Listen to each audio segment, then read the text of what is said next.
Salam Indonesia, Anda menyaksikan berita terkini bersama saya, Made Sukaranegara. Pemirsa, seiring melandainya penyebaran kasus COVID-19, aktivitas masyarakat juga perlahan pulih. Di sekolah-sekolah, aktivitas pembelajaran tatap muka PTM diperpanjang sehingga siswa dapat lebih lama berinteraksi di sekolah. Kepala SMAN 2 Semarapura Iwayan Janiarto mengatakan tidak ada temuan kasus ataupun klaster COVID-19 di lingkungan sekolah selama uji coba PTM terbatas. Bahkan di Kelungkung sendiri kasus positif COVID-19 sudah 0 kasus sejak 6 hari terakhir. Janiarto mengatakan pertambahan waktu PTM dari sebelumnya 30 menit setiap mata pelajaran menjadi 40 menit setiap mata pelajarannya. Dengan penambahan jam PTM ini, siswa bisa lebih banyak belajar dan berdiskusi di sekolah. Setelah PTM baru dilanjutkan dengan daring untuk mengerjakan tugas-tugasnya.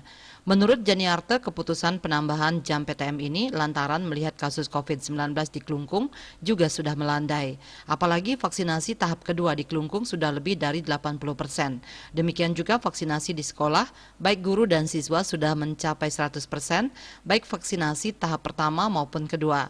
Namun, pertambahan waktu PTM ini akan terus dievaluasi. Demikian juga pemantauan kesehatan siswa akan terus diperketat. 2 minggu pelaksanaan PTM dikatakan sudah berjalan cukup efektif dengan protokol kesehatan ketat.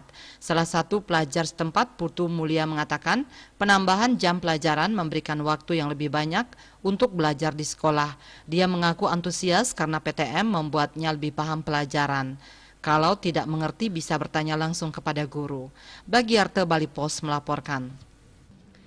Untuk mencegah penyebaran COVID-19, ingat pesan Ibu selalu terapkan 3M, wajib memakai masker, mencuci tangan, jaga jarak, serta hindari kerumunan. Dengan penerapan perilaku 3M, Indonesia segera terbebas virus corona menuju Indonesia maju. Update terus informasi Anda dengan subscribe dan like YouTube channel Bali TV @newsbalitv. Tetaplah bersama Bali TV. Salam Indonesia.